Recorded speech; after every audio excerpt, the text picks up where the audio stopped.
ಹೊಡೆದಾಕವ್ರೆ, ಹುಡುಗರು ನಿಂತ್ಕನರು. ಈಗ ನಾವು ಬಂದು ನೀವು ಬೆಳಗ್ಗೆ ಬಂದ್ರೆ ಮಳೆ ಬಂದ್ರೆ ಹುಡುಗರು ನಿಲ್ಲಕ್ಕೆ ಜಾಗ ಇಲ್ಲ, ನಮಗೆ ಬಂದು ನಿಲ್ಲಕ್ಕೆ ಜಾಗ ಇಲ್ಲ. ನಮ್ಮೂರು ಬಸ್ ಸ್ಟ್ಯಾಂಡ್ ಯಾರು ಹೊಡೆದಾಕ್ಯವ್ರೆ? ಅವ್ರು ಏನು ಈಗ ಊರವರು ಜನ ಇದ್ದಾಗ ಬಂದು ಹೊಡೆದಾಕ್ಬೇಕಿತ್ತು, ಕೇಳಬೇಕಿತ್ತು. ಅವ್ರು ಯಾರು ಇಲ್ಲದೆ ಇದ್ದಾಗ ಬಂದು ಹೊಡೆದಾಕಿರೋರು ಕಳ್ಳರು. ಈಗ ಬಸ್ ಸ್ಟ್ಯಾಂಡ್ ನಮಗೆ ಅದು ಹೆಂಗಿತ್ತು ಆ ಥರ ಮಾಡಿ ಕಟ್ಟಿ ಕೊಡ್ಬೇಕು ಅವರು.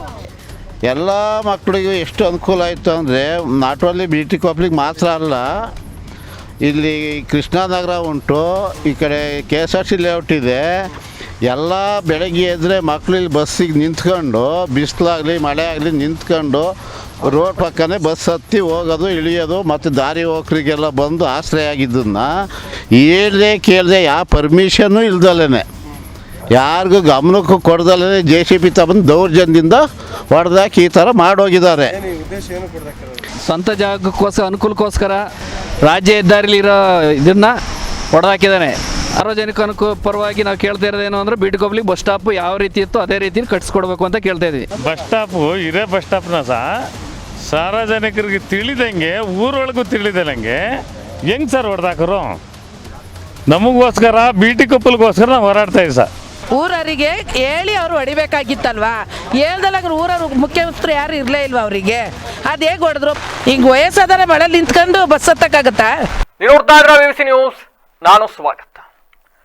ಹಾಸನದ ಬಸ್ ನಿಲ್ದಾಣ ರಾತ್ರೋರಾತ್ರಿ ಮಾಯ ಆಗೋಗ್ಬಿಡುತ್ತೆ ಅಂತಂದ್ರೆ ನೀವು ನಂಬ್ತೀರಾ? ಹಾಸನದ ಬಸ್ ನಿಲ್ದಾಣವನ್ನೇ ಕೆಡವು ಹಾಕ್ಬಿಟ್ಟಿದ್ದಾರಂತೆ ರಾತ್ರೋರಾತ್ರಿ. ಜನರು ಸುಮಾರು ಜನ ಓಡಾಡ್ತಾ ಇರೋ ಸಂದರ್ಭ, ಇವೆಲ್ಲದರ ಸಂದರ್ಭದಲ್ಲೇ ಏಕಾಏಕಿ ಯಾರೋ ಒಬ್ಬ ವ್ಯಕ್ತಿ ಬಂದು ಒಂದು ಬಸ್ ನಿಲ್ದಾಣನೇ ಕೆಡವಾಕ್ಬಿಟ್ಟಿದ್ದಾರಂತೆ. ಎಲ್ಲಿ ಬಸ್ ನಿಲ್ದಾಣ ಕೆಡವಿರುವ ಕತೆ ಏನಿದು ಎಲ್ಲ ನೋಡ್ತಾ ಹೋಗೋಣ.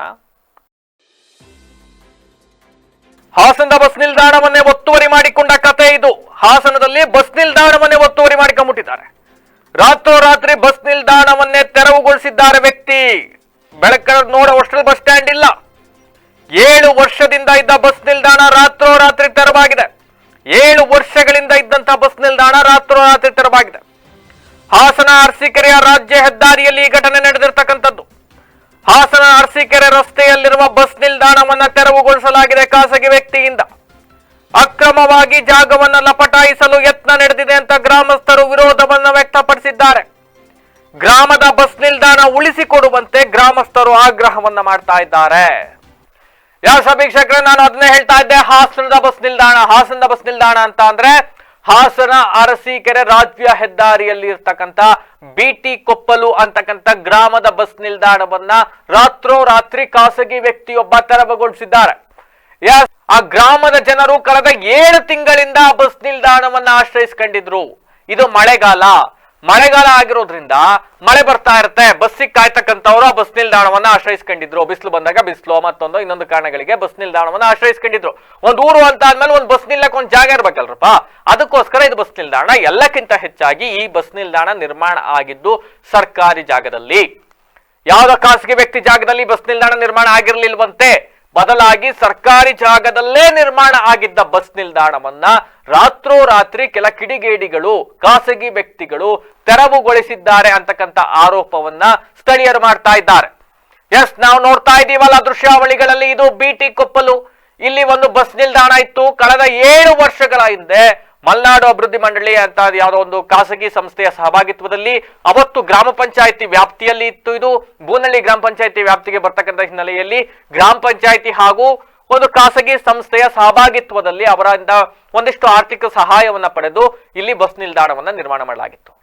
ಆದ್ರೆ ಯಾರೋ ಒಬ್ಬ ವ್ಯಕ್ತಿ ಬಸ್ ನಿಲ್ದಾಣದ ಹಿಂಭಾಗದಲ್ಲಿ ಆತನ ಒಂದಿಷ್ಟು ಜಮೀನೋ ಮತ್ತೊಂದೋ ಜಾಗ ಇದೆಯಂತೆ. ಹೀಗಾಗಿ ತನ್ನ ಜಮೀನಿನ ಪಕ್ಕದಲ್ಲಿ ಇರ್ತಕ್ಕಂಥ ಬಸ್ ನಿಲ್ದಾಣವನ್ನ ಯಾವ ಕಾರಣಕ್ಕೆ ಕೆಡವಿದ್ದಾರೆ ಅನ್ನೋದು ಗೊತ್ತಿಲ್ಲ.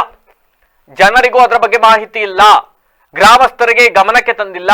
ಏಕಾಏಕಿ JCB ಯನ್ನ ಕಳಿಸಿ ಇಡೀ ಬಸ್ ಸ್ಟ್ಯಾಂಡ್ ಅನ್ನ ನೆಲಸಮ ಮಾಡಲಾಗಿದೆ. ಇದು ಸಹಜವಾಗಿ ಗ್ರಾಮಸ್ಥರಲ್ಲಿ ಆಕ್ರೋಶವನ್ನ ಮನೆ ಮಾಡಿದೆ. ಇಡೀ ಗ್ರಾಮಸ್ಥರು ಈ ಕುರಿತು ಆಕ್ರೋಶವನ್ನ ವ್ಯಕ್ತಪಡಿಸಿದ್ದಾರೆ. ಆ ಗ್ರಾಮಸ್ಥರೇನು ಹೇಳಿದ್ದಾರೆ ನೋಡ್ಕೊ ಬನ್ನಿ. ಹೊಡೆದಾಕವ್ರೆ, ಹುಡುಗರು ನಿಂತ್ಕನರು. ಈಗ ನಾವು ಬಂದು ನೀವು ಬೆಳಗ್ಗೆ ಬಂದ್ರೆ ಮಳೆ ಬಂದ್ರೆ ಹುಡುಗರು ನಿಲ್ಲಕ್ಕೆ ಜಾಗ ಇಲ್ಲ, ನಮಗೆ ಬಂದು ನಿಲ್ಲಕ್ಕೆ ಜಾಗ ಇಲ್ಲ. ನಮ್ಮೂರು ಬಸ್ ಸ್ಟ್ಯಾಂಡ್ ಯಾರು ಹೊಡೆದಾಕ್ಯವ್ರೆ? ಅವ್ರು ಏನು ಈಗ ಊರವರು ಜನ ಇದ್ದಾಗ ಬಂದು ಹೊಡೆದಾಕ್ಬೇಕಿತ್ತು, ಕೇಳಬೇಕಿತ್ತು. ಅವ್ರು ಯಾರು ಇಲ್ಲದೆ ಇದ್ದಾಗ ಬಂದು ಹೊಡೆದಾಕಿರೋರು ಕಳ್ಳರು. ಏನು ಹೊಡೆದಾಕ್ಯವ್ರೆ ಅಂತ ಗೊತ್ತಿಲ್ಲ ನಮಗೆ, ಯಾರು ಇರಲಿಲ್ಲ. ಏನು ಕೊಡ್ದಾಕ್ಬೇಕಾಯ್ತು ಈಗ ಬೆಳಗ್ಗೆ ಸಂಜೆ ಹೊತ್ತು ಹುಡುಗರು ಬಂದು ನಿಂತ್ಕೋತವೆ, ಮಳೆ ಬಂದಾಗ ನಿಂತ್ಕೋತಾರೆ. ಬಸ್ ಸ್ಟಾಪ್ ಇದು ಬಸ್ ಸ್ಟಾಪು, ಬಸ್ ಬಂದಾಗ ಸ್ಟಾಪ್ ಬಂದಾಗ ನಿಂತ್ಕೋತವೆ. ಎಲ್ಲೋಗಿ ನಿಂತ್ಕೊಳೋದು? ಕೃಷ್ಣನಗರ ಮಕ್ಕಳು ಎಲ್ಲ ಬಂದು ನಿಂತ್ಕೋತಾರೆ ಅಲ್ಲಿ. ಈ ಸರ್ಕಾರದ ಜಾಗ ಇದು. ಅವ್ರು ಯಾಕೆ ಹೊಡೆದಾಕಿರೋ ಅವ್ರಿಗೆ ಬಂದು ಬರ್ಬೇಕು ಅವ್ರಿಗೆ ಇಲ್ಲಿಗೆ. ಕಾನೂನು ಕ್ರಮ ತಗೋಬೇಕು. ಈಗ ಕಾನೂನು ಕ್ರಮ ತಗೊಂಡು ಅವ್ರನ್ನ ಕರೆಸ್ಬೇಕು. ಅವ್ರು ಯಾರು ಹೊಡೆದಾಕಿ ಅವ್ರ ಹೆಸರೇನು? ಸೈಟ್ನರು. ಈ ಸೈಟ್ನರು ಸೈಟ್ ಮನೆ ಅವ್ರು ಯಾರು ತಗೊಂಡಾರೆ? ಆ ಸೈಟ್ನರು, ಆ ಸೈಟ್ನರೇ. ಈಗ ಬಸ್ ಸ್ಟ್ಯಾಂಡ್ ನಮಗೆ ಅದು ಹೆಂಗಿತ್ತು ಆ ಥರ ಮಾಡಿ ಕಟ್ಟಿ ಕೊಡ್ಬೇಕು ಅವರು. ಇದು ಬೀಟುಗೊಪ್ಪಲು ಗ್ರಾಮಸ್ಥರು ಮತ್ತು ಸಾರ್ವಜನಿಕ ಅನುಕೂಲಕ್ಕೋಸ್ಕರ ಬಸ್ ಸ್ಟಾಪನ್ನು ಇದು ಮಾಡಿದ್ದು ನಮ್ಮ ಮಲೆನಾಡು ಅಭಿವೃದ್ಧಿ ಮಂಡಳಿಯಿಂದ ಮಾಡಿದ್ದು. ಎಸ್ ಪಿ ಮೋಹನ್ ಅವರ ಕಾಲದಲ್ಲಿ ಅವರ ಗ್ರ್ಯಾಂಟಲ್ಲಿ ಮಾಡಿದ್ದನ್ನು ಬಸ್ ಸ್ಟ್ಯಾಂಡ್ ಮಾಡಿ 2018ರಲ್ಲಿ ಮಾಡಿರೋದು. 17-18ರಲ್ಲಿ ಮಾಡಿರೋದು. ಇಲ್ಲಿ ಎಲ್ಲ ಮಕ್ಕಳಿಗೂ ಎಷ್ಟು ಅನುಕೂಲ ಆಯಿತು ಅಂದರೆ ನಾಟ್ ಓನ್ಲಿ ಬೀಟಿಕೊಪ್ಪಲಿಗೆ ಮಾತ್ರ ಅಲ್ಲ, ಇಲ್ಲಿ ಕೃಷ್ಣನಗರ ಉಂಟು, ಈ ಕಡೆ KSRTC ಲೇಔಟ್ ಇದೆ. ಎಲ್ಲ ಬೆಳಗ್ಗೆ ಎದ್ದರೆ ಮಕ್ಕಳು ಇಲ್ಲಿ ಬಸ್ಸಿಗೆ ನಿಂತ್ಕೊಂಡು, ಬಿಸಿಲಾಗಲಿ ಮಳೆ ಆಗಲಿ ನಿಂತ್ಕೊಂಡು ರೋಡ್ ಪಕ್ಕನೇ ಬಸ್ ಹತ್ತಿ ಹೋಗೋದು ಇಳಿಯೋದು, ಮತ್ತು ದಾರಿ ಹೋಗ್ರಿಗೆಲ್ಲ ಬಂದು ಆಶ್ರಯ ಆಗಿದ್ದನ್ನು ಹೇಳ್ದೆ ಕೇಳದೆ ಯಾವ ಪರ್ಮಿಷನ್ನು ಇಲ್ದಲೇ ಯಾರಿಗೂ ಗಮನಕ್ಕೂ ಕೊಡ್ದಲೇ JCB ತಗೊಂಡು ದೌರ್ಜನ್ಯದಿಂದ ಹೊಡೆದಾಕಿ ಈ ಥರ ಮಾಡೋಗಿದ್ದಾರೆ. ಆ ಉದ್ದೇಶ ಏನಿದೆ ಅಂದರೆ ಹಿಂದ್ಗಡೆ ಅವ್ರ ಜಾಗ ಇದೆ, ಈ ಕಡೆಗೆ ರೋಡ್ ಇದೆ, ಈ ಬೀಟಿಗೊಪ್ಪಲಿಗೆ ಹೋಗೋ ಮಾರ್ಗಕ್ಕೂ ರೋಡ್ ಇದೆ. ಮೇನ್ ರೋಡಿಗೆ ಜಾಗ ಇಲ್ಲ ಅಂತಲೋ ಏನೋ ಆ ಕಾರಣಕ್ಕೋಸ್ಕರ ಹೊಡೆದಿದ್ದು. ಏನು ಹೌದು, ಸರ್ಕಾರಿ 100% ಸರ್ಕಾರಿ ಜಾಗ, ರೋಡ್ಗೆ ಅಟ್ಯಾಚ್ ಇದೆ. ಈಗ ಮೀಡಿಯಾದವ್ರು ನೀವು ಬಂದಿದ್ದೀರಾ, ನೀವೇ ತೆಗೆದು ಎಲ್ಲರಿಗೂ ಪಬ್ಲಿಕ್ ಮಾಡಿ ತೋರಿಸಿ, DC-ಗೆ MLA ಅವರಿಗೆ ಎಲ್ಲರಿಗೂ ಹೇಳಿ, ಕನ್ಸಲ್ಟ್ ಮಿನಿಸ್ಟ್ರಿಗೆ. ಪರ್ಮಿಷನ್ ಇಲ್ಲ. ಪರ್ಮಿಷನ್ ಇದ್ದರೆ ಇಲ್ಲಿ ಯಾರಿಗಾರು ತೋರಿಸ್ಬಿಟ್ಟು ಎಲ್ಲ ಕನ್ಸಲ್ಟ್ ಮಾಡಿ ನೋಡಪ್ಪ ಪರ್ಮಿಷನ್ ಇದೆ ಅಂತ ಹೇಳ್ಬಿಟ್ಟು ಹೊಡೆದಾಕಿರೋನು. ಇಲ್ಲಿ ಯಾವ ಪರ್ಮಿಷನು ಯಾರು ದೌರ್ಜನ್ಯವಾಗಿ ಜನ ಇದ್ದಾರೆ ನೋಡಿ ಎದುರ್ಕೊಂಡು ಯಾರೋ ರೋಡೆ ಗೀಡೆ ಬಂದು ಮಾಡೋತವನೆ ಅಂತ ಎದುರ್ಕೊಂಡು ಸುಮ್ಮನಾಗಿದ್ದಾರೆ ಜನಗಳು. ಹಾಂ, ಒತ್ತಾಯ ಏನಿಲ್ಲ, ಕಾನೂನು ಪ್ರಕಾರ ನ್ಯಾಯಯುತವಾಗಿ ಏನಾಗಬೇಕು ಅದು ಏನು ಕಾನೂನಿದೆ ಆ ರೀತಿ ಮಾಡಿಕೊಟ್ಟು ನಮ್ಗೆ ಮೊದಲು ಯಾವ ರೀತಿ ಇತ್ತು ಅದೇ ರೀತಿ ಬಸ್ ಸ್ಟಾಪ್ ಇದೇ ಜಾಗದಲ್ಲಿ ಬೇಕು, ಬೇರೆ ಜಾಗದಲ್ಲಿ ಬೇಕಿಲ್ಲ. ಸರ್, ಇಲ್ಲಿ ಬೀಟಿಗೊಪ್ಪಲು ಗ್ರಾಮದಲ್ಲಿ ಸಾರ್ವಜನಿಕರಿಗೂ ಅನುಕೂಲಕ್ಕೋಸ್ಕರ ಬಸ್ ಸ್ಟಾಪ್ ಕಟ್ಟಿದ್ರು. ಆ ಬಸ್ ಸ್ಟಾಪ್ನ ಏಕಾಏಕಿ ಸ್ವಂತ ಜಾಗಕ್ಕೋಸ್ಕರ ಅನುಕೂಲಕ್ಕೋಸ್ಕರ ರಾಜ್ಯ ಹೆದ್ದಾರಿಲಿರೋ ಇದನ್ನು ಹೊಡೆದಾಕಿದ್ದಾನೆ. ಅದರಿಂದ ಸಾರ್ವಜನಿಕ ಭಾರಿ ತೊಂದರೆ ಆಗಿದೆ. ಮಳೆಯಲ್ಲಿ ಮಕ್ಕಳು ನಿಲ್ಲಕ್ಕೆ ಎಲ್ಲದಕ್ಕೂ ಅನುಕೂಲ ಇತ್ತು, ಅದನ್ನು ಈಗ ಏಕಾಏಕಿ ಬಂದು ಹೊಡೆದಾಕಿರೋದ್ರಿಂದ ಸಾರ್ವಜನಿಕ ಅನಾನುಕೂಲ ಆಗಿದೆ. ದಯವಿಟ್ಟು ಅವ್ನು ಕರೆಸ್ಬಿಟ್ಟು DC ಅವರು, ಹಾಸನ ಯಾರೇ ಇದಕ್ಕೆ ಸಂಬಂಧಪಟ್ಟವ್ರಿಗೆ DC ಅವ್ರನ್ನೆಲ್ಲ ಇದು ತಗೊಂಬಿಟ್ಟು KSRTC ಲೇಔಟ್ ಇದೆ, ಕೃಷ್ಣನಗರ ಇದೆ, ಬೀಟಿಗೊಪ್ಪಲು ಗ್ರಾಮಸ್ಥರಿಗೆ ಎಲ್ಲರಿಗೂ ಅನುಕೂಲ ಆಗಿದೆ. ಅದರಿಂದ ಅವ್ರು ಕಟ್ಸ್ಕೊಡ್ಬೇಕು. ಇದನ್ನು ಯಾವುದೇ ಕಾರಣಕ್ಕೂ ಅವ್ರನ್ನ ಕ್ರಮ ತಗೋಬೇಕು ಅಂತ ಕೇಳ್ಕೊಂತೀವಿ. ಸಾರ್ವಜನಿಕ ಪರವಾಗಿ ನಾವು ಕೇಳ್ತಾ ಇರೋದೇನು ಅಂದರೆ ಬೀಟಿಗೊಪ್ಪಲಿಗೆ ಬಸ್ ಸ್ಟಾಪು ಯಾವ ರೀತಿ ಇತ್ತು ಅದೇ ರೀತಿ ಕಟ್ಸ್ಕೊಡ್ಬೇಕು ಅಂತ ಕೇಳ್ತಾ ಇದ್ವಿ. ಅವ್ರನ್ನ ಬಂಧಿಸಬೇಕು. ಯಾರು ಕ್ರಮ ಈ ಥರ ತಪ್ಪು ಮಾಡಿದ್ರೆ ಅವ್ರು ಬಂಧಿಸಬೇಕು, ಕ್ರಮ ಕೈಗೊಳ್ಳಬೇಕು. ಈ ಥರ ತಪ್ಪು ಮಾಡಿದರೆ ನಾಳೆ ತಪ್ಪು ಮಾಡ್ತಾರೆ. ಈಗ ಸರ್ಕಾರ ದುಡ್ಡು, ನಮ್ಮ ಸಾರ್ವಜನಿಕ ದುಡ್ಡು, ಅದು ಸಾರ್ವಜನಿಕ ದುಡ್ಡಲ್ಲಿ ಮಾಡಿರೋ ತಪ್ಪದು. ಆ ತಪ್ಪಿಗೆ ಅವ್ರು ಬಂಧಿಸಿ ಕ್ರಮ ಕೈಗೊಳ್ಳಬೇಕು. ಯಾರು ತಪ್ಪು ಮಾಡಿ ತಪ್ಪೇ ಅದು. 10 ರೂಪಾಯಿ ಕೊಡು, ಸರ್ಕಾರ ದುಡ್ಡು ನಮ್ಮ ದುಡ್ಡಲ್ಲಿ ಮಾಡಿರೋದು ಬಸ್ ಸ್ಟಾಪ್ನ ಅವ್ರು ಯಾಕೆ ಕಿತ್ತಾಕಬೇಕು? ಅವ್ರಿಗೆ ಏನು ರೈಟ್ಸ್ ಇದೆ, ಅದು ಕಿತ್ತಾಕಿ ಏನು ರೈಟ್ಸ್ ಇದೆ? ಖಂಡಿತವಾಗ್ಲೂ ಅವ್ರು ಬಂಧಿಸ್ಬೇಕು, ಕ್ರಮ ಕೈಗೊಳ್ಳಬೇಕು. ಅವರು ಏನಿದೆ ಖಂಡಿತವಾಗ್ಲೂ ಕ್ರಮ ಕೈಗೊಳ್ಳಬೇಕು. ಅವ್ರ ಬಗ್ಗೆ DC ತಗೋಬೇಕು, SP ಅವ್ರ ಕ್ರಮ ತಗೋಬೇಕು ಅವ್ರದ್ದೇ. ಅವ್ರು ಬಂಧಿಸಲೇಬೇಕು, ಅವ್ರನ್ನ ಕ್ರಮ ಕೈಗೊಳ್ಳಬೇಕು. ಸರ್ಕಾರ ದುಡ್ಡದು ಸಾರ್ವಜನಿಕ ದುಡ್ಡದು. ಖಂಡಿತವಾಗ್ಲೂ ಇಲ್ಲಿ ಕಮರ್ಷಿಯಲ್ ಆಗಿದೆ. ಕಮರ್ಷಿಯಲ್ಗೋಸ್ಕರ ಇಲ್ಲಿ ಬಂದು ಅವ್ರು ಇರೋ ಕಾಲ್ಗುಂಟೆಗೆ ಬಂದ್ಬಿಟ್ಟು ಅಂದು ಫುಲ್ ಅಂದೆ ಅಂತ ಎಲ್ಲ ಮಾಡಿದ್ದಾರೆ. ಹಳೆ ಪಂಚಾಯತಿಗೆ ಹೋಗ್ಬಿಟ್ಟು ಅಂಗವಿಕತೆ ಕೂಡ ಮಾಡಿಸ್ಕೊಂಡಿದ್ದಾರೆ. ಡಾಕ್ಯುಮೆಂಟ್ ತಗೊಳ್ಳಿ, ಬಂಧಿಸ್ಲಿ, ಕ್ರಮ ಕೈಗೊಳ್ಳಿ, ಅಷ್ಟೇನು ಬೇಡಿಕೆ ಏನಿಲ್ಲ. 4 ಜನಕ್ಕೆ ಅನುಕೂಲ ಆಗಬೇಕಷ್ಟೇ, ಅದು ನಮ್ಮೊಬ್ಬರಿಗಲ್ಲ. 4 ಜನ ಪಾಪ ಬಂದು ಮಕ್ಕಳು ಸ್ಕೂಲಿಗೆ ಹೋಗೋ ಬಸ್ಸಿಗೆ ಹೋಗಿ ಬರೋ ಮಕ್ಕಳು ಬಿಸಿಲಾಗುತ್ತೆ, ಮಳೆ ಆಗುತ್ತೆ, ಬಂದು ನಿಲ್ಕೊತವೆ. ನಮಗೇನು ಅವಶ್ಯಕತೆ ಇಲ್ಲ. 4 ಜನಕ್ಕೆ ಅನುಕೂಲ ಆಗಲಿ. ಇಲ್ಲಿ KSRTC ಲೇಔಟ್ ಇದೆ, ಕೃಷ್ಣನಗರ ಇದೆ, ಎಷ್ಟು ದೊಡ್ಡ ಲೇಔಟ್ ಬೆಳೆದಿದೆ, ಒಂದು ಬಸ್ ಸ್ಟಾಪ್ ಇದೆ. ಈ ಬಸ್ ಸ್ಟಾಪ್ನ ಹೊಡೆದು ಮಾಡ್ತಾರೆ ಅಂದರೆ ಅವ್ರು ಬಂದು ಕ್ರಮ ಕೈಗೊಳ್ಳಿ, ಇದು ನಮ್ಮ ಮನವಿ ಅಷ್ಟೇ ಎಂದು. ಬಸ್ ಸ್ಟಾಪು ಇರೇ ಬಸ್ ಸ್ಟಾಪ್ನ ಸಾರ್ವಜನಿಕರಿಗೆ ತಿಳಿದಂಗೆ ಊರೊಳಗೂ ತಿಳಿದಲಂಗೆ ಹೆಂಗೆ ಸರ್ ಹೊಡೆದಾಕರು? ಊರಲ್ಲಿ ಯಾರು ಇಲ್ವಾಗಾರೆ ಬಸ್ ಸ್ಟಾಪ್ ಹೆಂಗೆ ಹೊಡೆದು ನಮಗೆ ಬಸ್ ಸ್ಟಾಪ್ ಬೇಕು ಸರ್. ಇರೋ ಬಸ್ ಸ್ಟಾಪ್ ಹೆಂಗಿತ್ತು ಹಂಗೆ ಇರಬೇಕು. ನಮಗೋಸ್ಕರ ಬೀಟಿಕೊಪ್ಪಲಿಗೋಸ್ಕರ ನಾವು ಹೋರಾಡ್ತಾ ಇದ್ದೀವಿ ಸರ್. ಊರವರಿಗೆ ಹೇಳಿ ಅವರು ಹೊಡಿಬೇಕಾಗಿತ್ತಲ್ವಾ? ಹೇಳ್ದಲ್ಲಾಗ್ರೆ ಊರವ್ರು ಮುಖ್ಯಸ್ಥರು ಯಾರು ಇರಲೇ ಇಲ್ವಾ ಅವರಿಗೆ? ಅದು ಹೇಗೆ ಹೊಡೆದ್ರು? ಮಕ್ಕಳು ಮರಿ ಕಾಲೇಜಿಗೆ ಹೋಗೋರು ಸ್ಕೂಲಿಗೆ ಹೋಗೋರು ಇರ್ತಾರೆ, ಮಳೆ ಬರುತ್ತೆ ಹೆಂಗೋ ಅವ್ರು ಬಸ್ ಸ್ಟ್ಯಾಂಡಲ್ಲಿ ಇರ್ದು ಬಸ್ ಹತ್ತು ಹೋಯ್ತಿದ್ರು ತಾನೆ. ಈಗ ಹೊಡೆದಾಕಿದ್ರಲ್ಲ, ಮಕ್ಳಿಗೆ ಎಲ್ಲಿ ನಿಂತ್ಕೋತಾರೆ? ಈಗ ವಯಸ್ಸಾದರೆ ಮಳೇಲಿ ನಿಂತ್ಕೊಂಡು ಬಸ್ ಹತ್ತಕ್ಕಾಗತ್ತಾ? ಯಾವ ಸರ್ಕಾರ ಜಾಗ ಅಲ್ವಾ ಇದು? ಸರ್ಕಾರ ಗೌರ್ಮೆಂಟ್ ಜಾಗವೇ. ಅವ್ರು ಹೆಂಗೆ ಹೊಡೆದಾಕ್ತಾರೆ? ಅದನ್ನೇ ನಾವು ಹೇಳ್ತಿರೋದು. ಅದು ಹೆಂಗೆ ಹೊಡೆದಾಕಿದ್ರು ಏಕೈಕಿ ಬಂದು ಊರಲ್ಲಂದ್ರೆ ಯಾರು ಇರಲಿಲ್ವಾ? ಹೇಳಿ ಹೊಡೆದಾಕಿ ಕೇಳ್ಬೋದಿತ್ತಲ್ಲ ಅವ್ರ ಒಂದು ಮಾತು. ಸರ್ಕಾರ ಮತ್ತು ಕಟ್ಟಿರ್ತಾರೆ, ಅದು ನೋಡಿ ತಾನೆ. ಅದನ್ನೇ ಸರ್ ನಾವು ಹೇಳ್ತಿರೋದು. ಅದು ಹೇಗೆ ಹೊಡೆದಾಕಿದ್ರು ಅದಕ್ಕೆ ಅವ್ರು ಉತ್ತರ ಕೊಡಬೇಕು.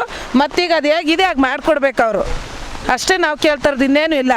ಅವ್ರು ಮಾಡಿರೋದೇ ಮೊದಲನೇ ತಪ್ಪು. ಅವರು ಊರವರಿಗೆ ಹೇಳ್ಬೇಕಿತ್ತು, ಗಂಡು ಮಕ್ಳಿದ್ದಾರೆ ಗಂಡಸರಿದ್ದಾರೆ ಕರೆದು ಕೇಳಬೇಕಿತ್ತು ಅವರು. ಅದನ್ನೇ ನಾನು ಹೇಳ್ತಿದ್ದೆ, ಹೇಳ್ಬೋದಾಯ್ತು ಅವರು. ಯಾಸಿದು ಬಿಟಿ ಕೊಪ್ಪಲು ಗ್ರಾಮಸ್ಥರ ಅಳಲು ಆಕ್ರೋಶದ ನುಡಿಗಳು. ಕಳೆದ 7 ವರ್ಷಗಳಿಂದ ಈ ಬಸ್ ನಿಲ್ದಾಣ ಇತ್ತು. ಸರ್ಕಾರಿ ಜಾಗದಲ್ಲಿ ಇರ್ತಕ್ಕಂಥ ಬಸ್ ನಿಲ್ದಾಣವನ್ನ ಯಾರೋ ಪಕ್ಕದಲ್ಲಿ ಇರ್ತಕ್ಕಂಥ ಖಾಸಗಿ ಸೈಟಿನವರು ಹೇಗೆ ಡೆಮಾಲಿಷ್ ಮಾಡ್ತಾರೆ? ಗ್ರಾಮಸ್ಥರ ಗಮನಕ್ಕೆ ತರಲಿಲ್ಲ, ಗ್ರಾಮಸ್ಥರ ಜೊತೆ ಮಾತನಾಡ್ಲಿಲ್ಲ. ಹೌದಪ್ಪ, ಸರ್ಕಾರಿ ಜಾಗನೇ ಆತನ ಹೆಸರಿಗೆ ಆಗೋಗ್ಬಿಟ್ಟಿದೆ ಇವತ್ತು ಅನ್ಕೊಳ್ಳೋಣ. ಸರ್ಕಾರಿ ಜಾಗನ ಅವನ ಹೆಸರಿಗೆ ಬರ್ಕೊಟ್ಟಿದ್ದಾರೆ ಅನ್ಕೊಳ್ಳೋಣ. ಯಾವ ಕಾರಣಕ್ಕೋ ಏನೋ ಮತ್ತೊಂದು ದಾಖಲೆನೇ ತಿದ್ದುಪಡಿ ಮಾಡ್ಕೊಂಡ್ ಬಂದ್ಬಿಟ್ಟ ಅನ್ಕೊಳ್ಳೋಣ. ಆದ್ರೆ 7 ವರ್ಷದಿಂದ ಇದು ಬಸ್ ಸ್ಟ್ಯಾಂಡ್ ಆಗಿರೋದ್ರಿಂದ ಗ್ರಾಮಸ್ಥದಲ್ಲಿ ಒಂದಿಷ್ಟು ಜನ ಮುಖ್ಯಸ್ಥರು ಅಂತ ಇರ್ತಾರೆ, ಅವ್ರ ಗಮನಕ್ಕೆ ತರಬೇಕಲ್ವಾ? ಗಮನಕ್ಕೆ ತಾರದೆ ಹೇಗೆ ರಾತ್ರೋರಾತ್ರಿ ತೆರವುಗೊಳಿಸಿದ್ರು ಅಂತಕ್ಕಂಥ ಪ್ರಶ್ನೆಯನ್ನ ಗ್ರಾಮಸ್ಥರು ಮಾಡ್ತಾ ಇದ್ರು. ಇವತ್ತು ನಗರಸಭೆ ವ್ಯಾಪ್ತಿಗೆ ಬರುತ್ತೆ. ಹಾಸನ ನಗರಸಭೆಯನ್ನ ನಗರ ಪಾಲಿಕೆಯನ್ನ ಮಾಡ್ತಕ್ಕಂಥ ಹಿನ್ನೆಲೆಯಲ್ಲಿ ಉದ್ದೇಶವನ್ನ ಇಟ್ಕೊಂಡು ಒಂದಿಷ್ಟು ಸುತ್ತಮುತ್ತಲ ಗ್ರಾಮಗಳೆಲ್ಲವನ್ನು ಕೂಡ ನಗರಸಭೆ ವ್ಯಾಪ್ತಿಗೆ ತಗೊಬಂದಿದ್ದಾರೆ. ಸೊ ಆ ವ್ಯಾಪ್ತಿಗೆ ತಗೊಬಂದಿರ್ತಕ್ಕಂಥ ಸಂದರ್ಭದಲ್ಲಿ ಇದು ಈಗ ನಗರಸಭೆ ವ್ಯಾಪ್ತಿಯಲ್ಲಿದೆ. ಹೀಗಾಗಿ ನಗರಸಭೆಗೆ ಬಂದ್ಮೇಲೆ ಪಂಚಾಯತಿಯಿಂದ ನಗರಸಭೆಗೆ ಈ ಖಾತೆ ಮಾಡಿಸ್ಕೊಬೇಕಾದ್ರೆ ಇದನ್ನೂ ಸೇರಿಸ್ಕೊಂಡು ಅವ್ರು ಮಾಡ್ಕೊಂಡ್ಬಿಟ್ರು, ಅಥವಾ ಅಧಿಕಾರಿಗಳು ಎಕ್ಸ್ಟ್ರಾ ದುಡ್ಡು ಇಸ್ಕೊಂಡು ಏನಾದ್ರು ಆತನ ಹೆಸರಲ್ಲಿ ನಕಲಿ ದಾಖಲೆ ಸೃಷ್ಟಿ ಮಾಡಿ ಬಸ್ ಸ್ಟ್ಯಾಂಡ್ ಅನ್ನೂ ಸೇರಿ ಬರ್ಕೊಟ್ರೋ ಗೊತ್ತಿಲ್ಲ. ಯಾಕೆಂದ್ರೆ ಯಾರೊಬ್ಬ ವ್ಯಕ್ತಿ ದಿಢೀರ್ ಅಂತ ಬಂದು ಸಾರ್ವಜನಿಕ ಬಸ್ ಸ್ಟ್ಯಾಂಡ್ ಅನ್ನ ಏಕಾಏಕಿ ಉರುಳಿಸೋದು ಅಂತ ಅಂದ್ರೆ ಅದಕ್ಕೆ ಅದು ಸುಮ್ಮನೆ ಮಾಡಕ್ ಆಗೋದಿಲ್ಲ. ಇಲ್ಲ ಆತನ ಬಳಿ ಅದ್ರ ಬಗ್ಗೆ ದಾಖಲೆ ಇರಬೇಕು, ಅಥವಾ ನಕಲಿ ದಾಖಲೆನಾದ್ರು ಸೃಷ್ಟಿ ಮಾಡ್ಕೊಂಡಿರ್ಬೇಕು. ಹೆಂಗೆ ಇದನ್ನ ತೆರವುಗೊಳಿಸಿದ್ರು ಏಕಾಏಕಿ ಅಂತಕ್ಕಂಥದ್ದು ಗ್ರಾಮಸ್ಥರ ಪ್ರಶ್ನೆ. ಅಂಡ್ ಅವ್ರು ಕ್ಲೈಮ್ ಮಾಡ್ತಾರೆ, ನಮಗೆ ಈ ಸ್ಥಳದಲ್ಲೇ ಮತ್ತೊಂದು ಬಸ್ ನಿಲ್ದಾಣವನ್ನ ನಿರ್ಮಾಣ ಮಾಡಿಕೊಡ್ಬೇಕು. ಅದು ಯಾರು ತೆರವುಗೊಳಿಸಿದಾರೆ ಅವ್ನ ಕೇಳಿ ಮಾಡಿಸ್ತಿರೋ, ನಗರಸಭೆ ಮಾಡಿಸ್ತಿರೋ, ಯಾರು ಮಾಡಿಸ್ತಿರೋ? ಈಗ ಆಲ್ರೆಡಿ ಪ್ರಕರಣಕ್ಕೆ ಸಂಬಂಧಪಟ್ಟಂತೆ ಪೊಲೀಸರಿಗೂ ಕೂಡ ಗ್ರಾಮಸ್ಥರ ದೂರನ್ನ ಸಲ್ಲಿಕೆಯನ್ನ ಮಾಡಿದ್ದಾರೆ. ಪೊಲೀಸರಿಗೂ ಕೂಡ ಪ್ರಕರಣದ ಬಗ್ಗೆ ಈಗ ಆಲ್ರೆಡಿ ಈ ತರ ಆಗೋಗಿದೆ, ಹಾಗಾಗಿ ಆತನ ವಿರುದ್ಧ ಸೂಕ್ತ ಕ್ರಮ ತೆಗೆದುಕೊಳ್ಬೇಕು ಅಂತ ಕಂಪ್ಲೇಂಟ್ ಅನ್ನು ಕೂಡ ರಿಜಿಸ್ಟರ್ ಮಾಡಿದ್ದಾರೆ. ಅಂಡ್ ಪೊಲೀಸರು ಕೂಡ ಆತನನ್ನ ಕರೆಸಿ ಆತನಿಂದ ದಾಖಲೆಯನ್ನ ಪರಿಶೀಲಿಸಿ ನಂತರ ಎಫ್ಐಆರ್ ಮಾಡ್ತೀವಿ ಅಂತೇನೋ ಮಾಹಿತಿಯನ್ನು ಕೊಟ್ಟಿದ್ದಾರಂತೆ. ಇದಾದ ನಂತರ ನಗರಸಭೆಗೂ ಕೂಡ ಹೋಗಿ ಗ್ರಾಮಸ್ಥರು ಅಲ್ಲೂ ಕೂಡ ದೂರನ್ನ ಸಲ್ಲಿಸಿದ್ದಾರೆ. ಅವರು ಕೂಡ ದಾಖಲಾತಿಗಳನ್ನ ಪರಿಶೀಲನೆ ಮಾಡ್ತಾ ಇದ್ದಾರಂತೆ. ಒಟ್ಟಿನಲ್ಲಿ ಒಂದು ಗ್ರಾಮದಲ್ಲಿ 7 ವರ್ಷಗಳಿಂದ ಸರ್ಕಾರಿ ಜಾಗದಲ್ಲಿದ್ದ ಬಸ್ ಸ್ಟ್ಯಾಂಡ್ ಅನ್ನ ಯಾರೋ ಕಿಡಿಗೇಡಿ ಅಥವಾ ಖಾಸಗಿ ವ್ಯಕ್ತಿ ಬಂದು ಏಕಾಏಕಿ ತೆರವುಗೊಳಿಸ್ತಾರೆ ಅನ್ನೋದಾದ್ರೆ ಹಾಸನದಲ್ಲಿ ಕಾನೂನು ಸುವ್ಯವಸ್ಥೆಗೆ ಇಲ್ವಾ, ಹೇಳೋರು ಕೇಳೋರು ಇಲ್ವಾ ಅಂತಕ್ಕಂಥ ಪ್ರಶ್ನೆ ಸಹಜವಾಗಿ ಮನೆ ಮಾಡುತ್ತೆ. ಫೈನ್, ಈಗ ಆಲ್ರೆಡಿ ದೂರು ದಾಖಲಾಗಿದೆ. ನಗರಸಭೆ ಅಧಿಕಾರಿಗಳು ಕೂಡ, ಆಯುಕ್ತರಿಗೂ ಕೂಡ ದೂರನ್ನ ಕೊಡಲಾಗಿದೆ, ಪೊಲೀಸ್ ಅಧಿಕಾರಿಗಳಿಗೂ ಕೂಡ ದೂರನ್ನ ಕೊಡಲಾಗಿದೆ. ಸಂಬಂಧಪಟ್ಟವರು ಈ ಪ್ರಕರಣವನ್ನ ಯಾವ ರೀತಿ ತನಿಖೆಯನ್ನ ಮಾಡ್ತಾರೆ, ಆತ ವ್ಯಕ್ತಿ ಯಾವ ಕಾರಣಕ್ಕೆ ಅದನ್ನ ತೆರವುಗೊಳಿಸ್ತಾ ಅಂತಕ್ಕಂಥದ್ದು ಇಲ್ಲಿ ಮುಖ್ಯವಾಗಿ ಗೊತ್ತಾಗಬೇಕಾಗತ್ತೆ. ನೋಡೋಣ ಮುಂದಿನ ದಿನಗಳಲ್ಲಿ ಈ ಬಗ್ಗೆ ಏನಾಗುತ್ತೆ ಅನ್ನೋದನ್ನ ಫಾಲೋ ಅಪ್ ಮಾಡೋಣ. ನಿಮಗೂ ಕೂಡ ಮಾಹಿತಿಯನ್ನ ತಿಳಿಸ್ತೀವಿ ಅಂತ ಹೇಳ್ತಾ ಇದಾಗಿತ್ತು ವಿಶೇಷ. ನಿರಂತರ ಸುದ್ದಿಗಾಗಿ ನೋಡ್ತಾ ಇರಿ ವಿವಿಸಿ ಟಿವಿ, ಸತ್ಯದ ಕಡೆ ನಮ್ಮ ಕಡೆ. ಹೊಡೆದಾಕವ್ರೆ, ಹುಡುಗರು ನಿಂತ್ಕನರು. ಈಗ ನಾವು ಬಂದು ನಿಂತ್ಕೊ, ಬೆಳಗ್ಗೆ ಬಂದ್ರೆ ಮಳೆ ಬಂದ್ರೆ ಹುಡುಗರು ನಿಲ್ಲಕ್ ಜಾಗ ಇಲ್ಲ, ನಮಗೆ ಬಂದು ನಿಲ್ಲಕ್ಕೆ ಜಾಗ ಇಲ್ಲ. ನಮ್ಮೂರ್ ಬಸ್ ಸ್ಟ್ಯಾಂಡ್ ಯಾರು ಹೊಡೆದಾಕ್ಯವ್ರೆ? ಅವ್ರು ಏನು ಈಗ ಊರವರು ಜನ ಇದ್ದಾಗ ಬಂದು ಹೊಡೆದಾಕ್ಬೇಕಿತ್ತು, ಕೇಳಬೇಕಿತ್ತು. ಅವ್ರು ಯಾರು ಇಲ್ಲದೆ ಇದ್ದಾಗ ಬಂದು ಹೊಡೆದಾಕಿರೋರು ಅವ್ರು ಕಳ್ಳರು. ಈಗ ಬಸ್ ಸ್ಟ್ಯಾಂಡ್ ನಮಗೆ ಅದು ಹೆಂಗಿತ್ತು ಆ ಥರ ಮಾಡಿ ಕಟ್ಟಿ ಕೊಡ್ಬೇಕು ಅವರು. ಎಲ್ಲ ಮಕ್ಕಳಿಗೂ ಎಷ್ಟು ಅನುಕೂಲ ಆಯಿತು ಅಂದರೆ ನಾಟ್ ಓನ್ಲಿ ಬಿಟಿ ಕೊಪ್ಪಲಿಗೆ ಮಾತ್ರ ಅಲ್ಲ, ಇಲ್ಲಿ ಕೃಷ್ಣನಗರ ಉಂಟು, ಈ ಕಡೆ KSRTC ಲೇಔಟ್ ಇದೆ.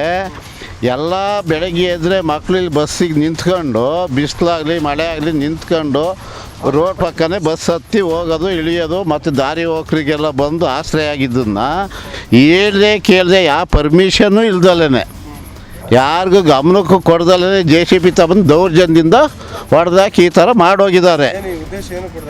ಸ್ವಂತ ಜಾಗಕ್ಕೋಸ್ಕರ ಅನುಕೂಲಕ್ಕೋಸ್ಕರ ರಾಜ್ಯ ಹೆದ್ದಾರಿಲಿರೋ ಇದನ್ನು ಹೊಡೆದಾಕಿದ್ದಾನೆ.